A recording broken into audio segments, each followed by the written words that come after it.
title of her talk today, The Psychology of Security, Why We Make Mistakes. It's a brilliant talk. I've had a bit of a look at it already. And look, it's humble, and I think we can all reflect on some of the lessons that I'm about to hand you over to Diana to tell us about. So welcome, Diana, all the way from Perth too, which is wonderful. Bit of geography change for us. Yeah, that's great. Yeah, my coffee timing is a little bit off, but it's all good. Thanks, Nigel. Just before I jump into the slides, I wanted to sort of explain a little bit about where the idea for the talk came from. So, and as Nigel sort of said, I've been sort of working across different areas, and I've worked as a experienced designer and a researcher for many years, and looking at how people sort of think and how they do things, and then design for that natural behaviour. So, and I started sort of working with the security team about 6 months ago. And so I wanted to start a little bit with some research and to understand people's perception of security and what they understand by it, what they worry about, and what they actually do to help themselves and their teams. And I looked across fairly broadly. So I looked at internal teams and delivery teams and across industry, and it was interesting. So everyone I spoke to said security was for something that was for someone else, usually someone more technical, but even quite technical people said this, and I thought this is really odd. And the same with the teams as well, is there was a tendency to delay security things and postpone them. And I go, what's going on? And I was thinking, is there some way we can think about security a bit differently? Then the other thing I came across industry, there's this commonly talked about, which is user error or human mistakes, is seen as the biggest issue. But from my work over the years, I sort of know that brains work in a certain way and that it's actually really easy to make mistakes. And so I suspect that maybe it wasn't really the people at fault. And so that's what led to the talk. I wanted to put those two ideas together. So, which is, can we think about security differently and how our brains actually work together? And so are they actually mistakes, or is it just natural behaviour that we're just misinterpreting? So I wanted to look at a few reasons, and I also wanted to share a few tips on what I think we can do about it for ourselves. I'm sure you've got other ideas as well that you can throw into the mix. Now, today I'm looking at mostly from an organisation rather than people who attack organisations, but obviously there's going to be some things, we're talking about people, there'll be some things that are common to everyone. So I will just share my screen, just making sure I'm sharing the right one.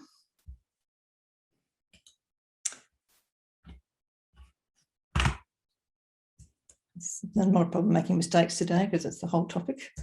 So I wanted to start with you, which was, when was the last time you made a mistake? And what happened? Did something happen today, for example? So did you forget something? Was something unclear? Was it something that someone else did?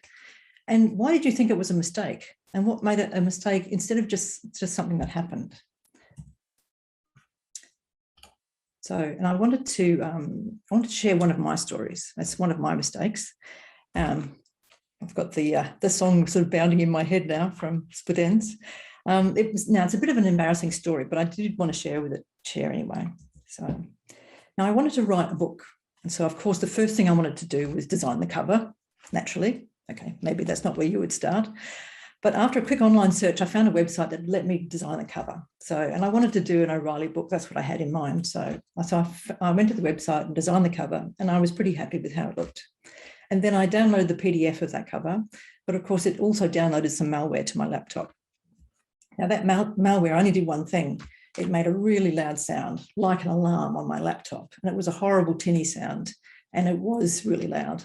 So I did the only thing I could do and slammed the lid of my laptop. And thankfully that stopped it. But actually at the time I was working in an open plan office, so it was actually really public. So how did I feel at that moment? Panicked, embarrassed, shame. It felt like the stupid thing to happen. It was a bit of a shock. And so my cheeks still get a bit hot when I think about it, even though it's quite a while ago. So did this change my behaviour? Yes, it did. So it made me aware that it was possible to download malware from a website, which I didn't realise at the time, and that I should be careful with any third-party software. So now it did change my awareness and my behaviour specifically around that type of problem. It didn't teach me everything, but it did teach me something. So we do see that. So behaviour changes after being involved in incidents, but only for those type of incidents or something similar. So I guess that's one strategy, have everyone experience an incident, well, actually every type of incident, but obviously that's not going to be super practical. But let's kind of stick with my story first for a moment. So why did it happen? I just want to ask you what you think. Why did it happen? Just pop a couple of ideas into the chat, and Nigel, let me know what's going on. Just curious to know what you think. Why did it actually happen?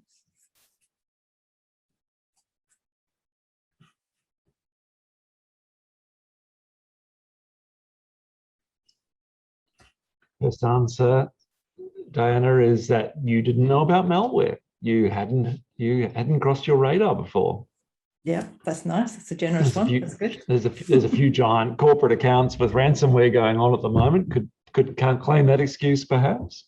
No, not now. Okay, so I think so. You didn't think it could happen to you? Was the next chapter? That's a nice one. I'm going to suggest it's because you were in a hurry, and you were looking for something to get started. And as the unsuccessful author of a book myself, who started with the cover and cover design, I just I empathise with that. Great. Okay, it's not just me starting with the cover then. No, that's good. I think they're all really good suggestions, and typically it's usually all of the above. So when we see the reasons that we make mistakes. So I did want to sort of share with you the reasons that I did come up with myself. So the first one, as someone suggested, is I didn't know. And it's obvious. I didn't know it was a possibility. So could be called ignorance or naivety, but at the time I really didn't know. So it's good to keep our language sort of neutral and just observe the fact.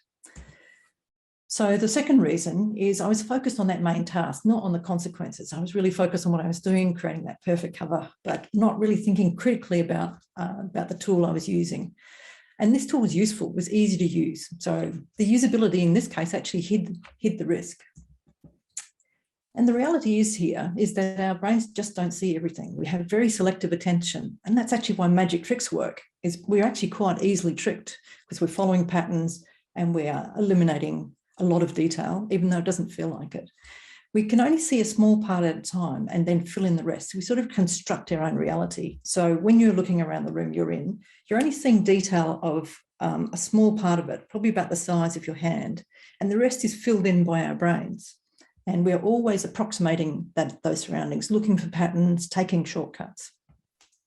Basically, our brains are lazy and trying to save energy. So if we're focused on one thing, we'll miss everything else. Now, autocorrect is another example. I think it's kind of famous really for the errors it makes. But why are these mistakes so common? And I would say, again, it's about focus. So when you're typing the message, we focus on that one, making the message, whether we're doing it, typing it, or using a voice interface.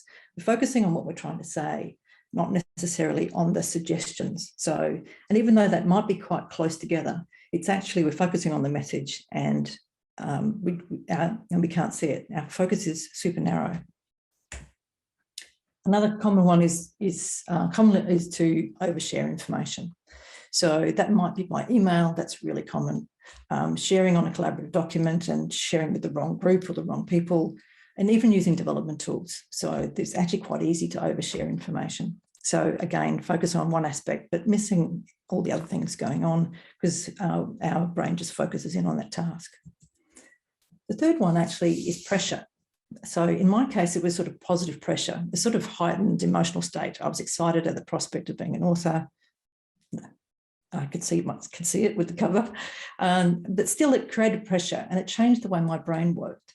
But we also want to have a look at what's the reverse of that. What are the few negative types of pressure? So, and I just want to share three, and there's probably more.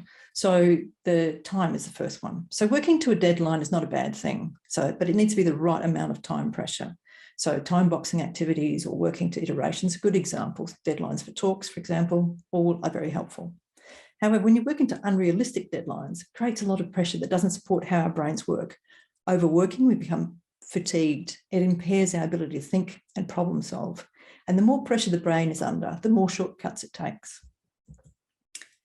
Knowledge is another one. So, or lack of it can add pressure. In my case, I hadn't used the tool before, so it was a new activity. So I didn't have any knowledge of the tool. And as a novice, I was unable to be critical of the tool because I'm focused on the learning. So think about when you're new to something, maybe into a new role, first time as a technical lead or as an analyst or as a product manager. When you're new to something, you don't know what to look for. You don't know what can go wrong. So as learners, we're focused on the learning and again, not being critical. Another one is complexity. Complexity also creates pressure. The more complex the task itself, the higher that cognitive load. So this is so pressure actually affects our memory and our decision and our senses and our ability to act. And Peter Barnes, my colleague, who's going to be speaking next, actually shared something from fight science, that idea of the science behind, I guess, fighting, martial art. But that area really understands pressure. So, and if we're attacked, we go into shock. Our vision reduces right down, heart rate increases, we become short of breath, dizzy, or feel sick. So there's actually a lot of physical changes, and obviously that affects our brains as well. And that pressure has a big effect on our abilities.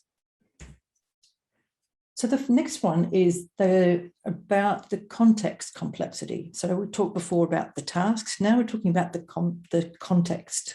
That's quite hard to say, context and complex. But we're talking about, in my case, the story is relatively simple. So but I would have still been taking a break from something else. And as Nigel was saying, maybe I was in a hurry.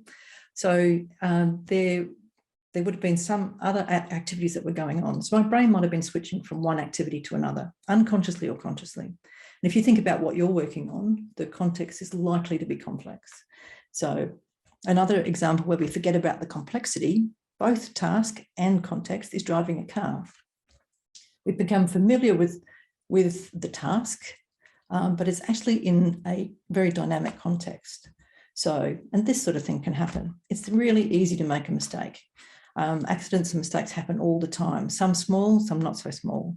And the context is changing. So, for example, driving at night makes it even more complex and increases the accidents. It'd be interesting to think about your own context that you're working in. What is changing? So,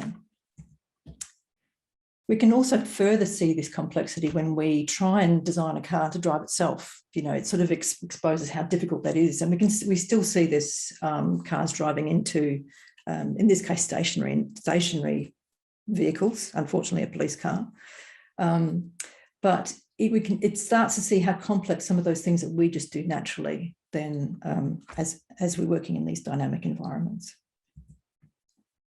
And so how do we deal with them? So we deal with this idea of satisficing. So it's a term originally coined by Herbert Simon. Now he was a political scientist and an economist looking at how we make decisions. So he did that in 1956. And this is a bit of a precursor to all the behavioural economics that we do see talked about. Now and the idea is we don't take perfect actions. We just take the first good enough action. And so satisficing is that intersection of satisfy and maximise. So basically a compromise. Now this phenomenon is well known by designers, and we can see this in action when we are searching for something online. So when we look at the search results, we don't look at every single item on every page of the results. We look at the first few and make a close enough choice. And so you can see why it's so sought after, why people pay or organisations pay to actually be in those first few results. So our brain approximates and makes pattern, and that's just what it does. It does its best. It's a pattern matcher, but it's also an autocorrector in the sense that the conclusions we make are not always perfect and often wrong or slightly wrong, which is probably more risky. And this is where we see all those cognitive biases, and there are lots of shortcuts. I put into the references this link here, which is around 188 cognitive biases. This is actually really interesting. So the last reason here is around the perception of the risk was low. So I didn't know it was possible. So I didn't allow for it at all. The risk wasn't visible. So I sort of want to contrast to this perspective. So people have different risk perceptions. And maybe I was doing the equivalent of this, standing on top of a tall building, but I didn't know it. So because it wasn't visible. Now, I think people do have different risk perceptions. And there was actually so many dangerous selfies as photos to choose from. I just chose this one, but I wonder if this person sees this risk as a risk at all. So what we do see is a lot of organizations doing things like this, and teams do this, and it's okay as a start, which is some do's and don'ts. So don't do these things. Don't take photos near dangerous animals. Don't take it on train tracks. Don't take it on tall buildings. But the challenge with that is that it's not enough.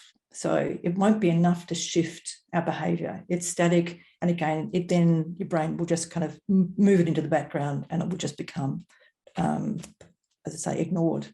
The other problem with this is that, volcanoes, there was nothing about don't stand in front of volcanoes on that list.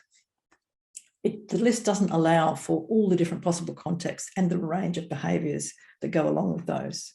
So maybe that doesn't need saying, but this was the actual photo he took. So, and there seems to be so many ways to risk your life, it seems, when I was looking for those selfie photos.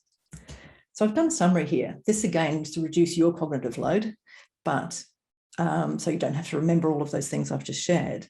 But what it is we see lots of incidents, and even with my very simple example, you can see that there's lots of different reasons. Lots of things contribute to the risk. And it's important to understand that all of these factors contribute to that particular incident, that particular failure.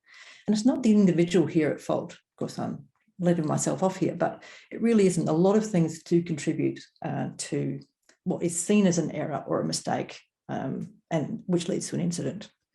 Now, the likely things are factors of the organisation, the domain context, the team environment, and as well as the individual's natural behaviour and how their brain works. And so because there's lots of different reasons why it goes wrong, the solution has to have multiple interventions. So what do we do about it? And so there's 4 different areas I want to share with a few ideas within each of them. So the first one is to create that right team culture. So to do that, we need to create psychological safety. So we want people to share their embarrassing stories of what went wrong, or even better, their near misses. And I was happy to share what went wrong, and I got some good support at the time. So it was actually really good. So, but we also need to be a bit careful. So when we're using fear as a motivator. So it is a motivator, but it actually can lead to inaction if it's too much, or behaviours that avoid the fear. So we need to be really careful when we do it. It also can add more pressure and lead to either an inability to learn. And we sort of want the opposite. We want people to take action and to learn, and also to share. So we need it to be a safe environment. It can get attention, but we shouldn't stop there. We need to couple that with the action to take instead. So we want people to take it seriously. So we also need to explain why it's important.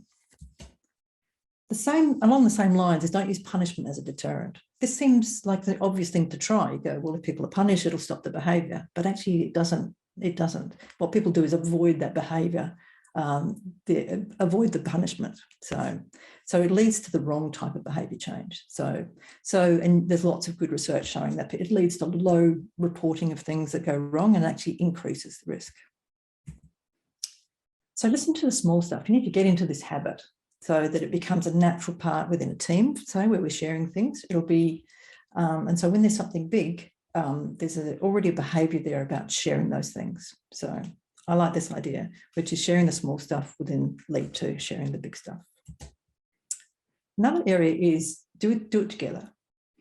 And this is really important. So share stories together. So our brains are hardwired to take those stories in. We create pictures and images of those stories. It doesn't feel like a picture. It just is a story that actually is embedded. So stories of similar incidents, like I say, is another way to do it without people having to experience those incidents. And so you can actually see the same effect in the brain as if people had experienced it, but it was just a story. So we can actually use that fact to get those ideas across. Our brains and memory really understand the stories rather than sort of just disconnected random bits of information.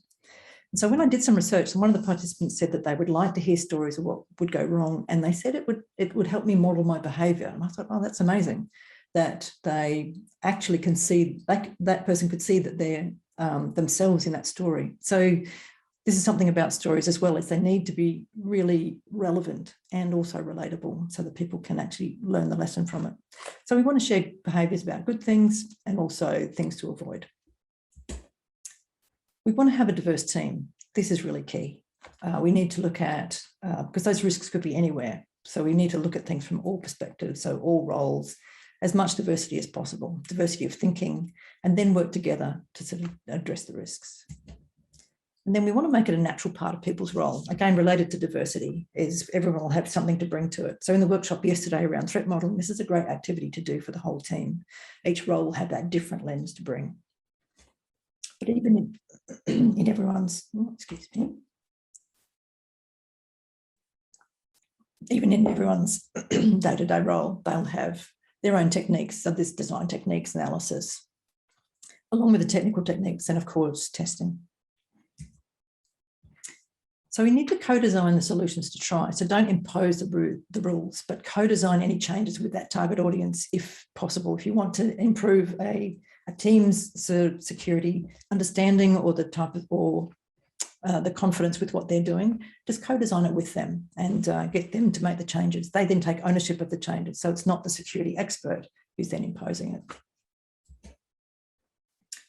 And don't assume something will work. We need to be prepared to try things out, have an experimental mindset and keep checking back that make sure that what we're suggesting or what we're trying is working. So we need to establish those feedback loops. And those feedback loops could be as simple as a conversation to check in. It doesn't need to be overbaked, but we do need to make sure we don't just do things once, like the signs of do's and don'ts. We need to just keep checking back in to say, is whatever we're trying working? The third area is around removing pressure. So this is where I think the agile principles really help. So like working at a sustainable pace. It's important not to overwork because your brain really needs breaks. And we do our best thinking when there's either the right amount of pressure or no pressure at all. And the best ideas can come out when those breaks are off. Pair on most tasks. I think this is the one that would have made a biggest difference to me. If I'd been pairing with that design in that cover, I may have been paired with someone who would have known that that was a risk and that that was possible. Of course, it depends on who I was pairing with, but I think that's the practice that really would have made the biggest difference. And we do see a correlation between low pairing and certain types of incidents. So pairing sort of helps on those those invisible risks. Now, the challenge is you won't necessarily know which are the right tasks. You don't know which are the risky ones. So pairing as a default is a great practice. And pairing is not new. So the two-person concept is actually something that exists in other high-risk industries. So this example here is the nuclear weapons. So you don't want to accidentally launch a nuclear weapon.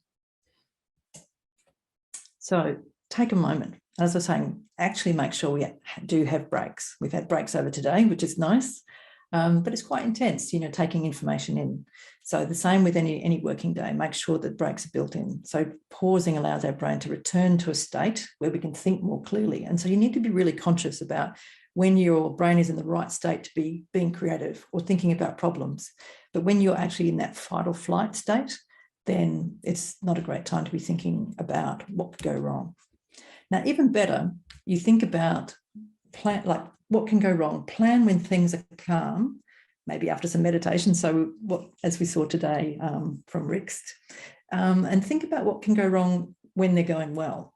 So, and work out what can be prevented when our brains are in that right state. Now, if something goes wrong, obviously, then follow the plan. But it's not enough just to have a plan. The team needs to know where the plan is, how to use it, and hopefully they've contributed to it, to the creation of it. So you need to have a plan, but also practice using it and then see if it works.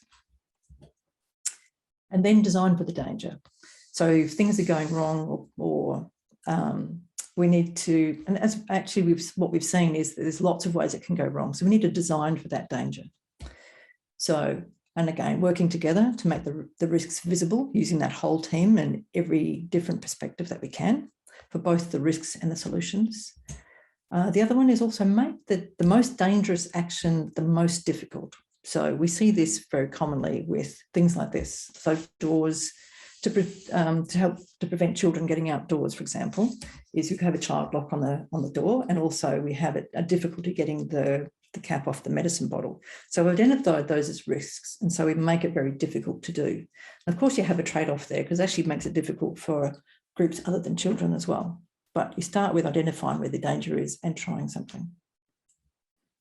Then the reverse of that. So make the most secure thing the easy thing to do, and that's the most secure action. So usability matters here. Then we need to look closely at our defaults. Now we see a lot of errors stem from these hidden choices. Marketing has been using this for a long time, although that's changing. And so you need to be careful. If you're opted in, it's a trick, because opting out takes effort. Again, brains are lazy. So make it more dangerous to make it more safer. This is the safety paradox. So I'm just going to show you a picture here, which is from Hans Monderman, was a traffic engineer from the Netherlands who pioneered this idea of the shared space movement. You actually make it more dangerous he removed all the signage and the markings. And so you can see in the image, you've got all sorts of different pedestrians and cyclists and people driving. And the idea is you have to negotiate to use the space. And so you have to actually engage with each other rather than just follow whatever the rules or the lines or the signs say. And so it's a little bit interesting in your teams. You might find a way, how do you make it slightly more dangerous? So it's a shared responsibility to keep it safe. And here's a summary. So I did share quite a bit there, but just you can have a look at the summary of what I've said, and we'll share the presentation. But just a few final thoughts. So it's not a mistake, it's a data point, it's an opportunity to learn, and it's very valuable. And then there are many reasons that lead to mistakes, and so we actually have to have many different ways to solve it. So, and the idea here is mistakes, I put them in quotes, a part of being human. So it's actually more natural to make mistakes. I think this is a personal opinion, and also from observation. It's just, it seems to be more natural to do it. So it's really part of all of us. And so I think it's up to us to actually not make assumptions about other people and how they make mistakes, but for us to just observe ourselves and work out how we can work together. And we need to make it part of our everyday conversations. And so, and as Nigel mentioned, there was a lot of references. I've got 2 pages of references for you. And because it's actually a very big area. And so I try to distill it down. I'm hoping I didn't go through it too quickly, but I wanted to distill it down and share what I could with you, and then give you a starting point. Thank you, and I'd love to have any questions. Well, Diana, your timing is almost perfect. We've got 2 minutes before we send you all over to the channel and Slack for this talk, which has all those references in there, so don't worry about that. And we will put up a copy of the talk as well. But just hearing you talk, I'm very curious about the brain filling in the gaps piece. Do you know any more about that? Where can I find out more about that, and how does that work? So I really liked I really liked the connection between the brain and magic. So when you look at, and magic tricks wouldn't work if we saw everything. And so one of the things we see is that you see a pattern, and then we kind of go, well, that looks like a pattern, I'll just keep that as a shortcut. The brain is trying to conserve its energy, because actually if you took absolutely everything in, you would actually become quite overwhelmed. And so there's this process of filtering, and we can see some people's brains do work a little bit differently. And when there's people with challenges with some of their brains, they can be overwhelmed by it, because our senses actually take an enormous amount of information in. So we actually have to learn to filter and focus so that we can actually identify what to focus on in the task. It's curious, I just read recently that it's up to 200 days before a large organization will even know there's been a security breach or intrusion or something happen. I'm sure some of that is detection becoming quite difficult, but do you think a human element's playing into our very late admission or discoveries? Yeah, that's a really good observation. I think, well, basically the more eyes on it. So I think I like this in a lot of industries. I use this culture around near misses. And this is around practicing, spotting things that could go wrong. And it's looking at those possibilities. So I think the more people looking at those possibilities will actually possibly reduce it down. But if you actually have it just in the security team's responsibility, then you're not using the entire population. And so I think it's a case of shifting it. And that's why I think it's important that we shift it And I was thinking about reversing, instead of saying security, maybe we're talking about not what we're securing, but what we're protecting our personal identity, as Kelsey was talking about, protecting our personal data, our team data, and so on. What are the things that we're protecting? If we flip it round, then I think, and change the language, then we may get a different outcome, perhaps. Very good. Now at Thoughtworks, of course, we have some unique ways of doing things. I enjoy those emails that come around with the sort of the go wrong situation, where we talk about an incident that's happened. What are those called again? Do you remember those? That's exactly what they're called. They're called go wrong stories. So this is where we're using stories internally about what's happened, what's gone wrong, and we've and they work really well. We've had fantastic feedback from them, and people do tell us that it's relevant. They say, but I want to see a story that's like for my role in my context. You know, I want to see finance stories, for example, or I want to see a story specific to my role. So the stories work really well. The challenge is getting them so that people can really relate to them.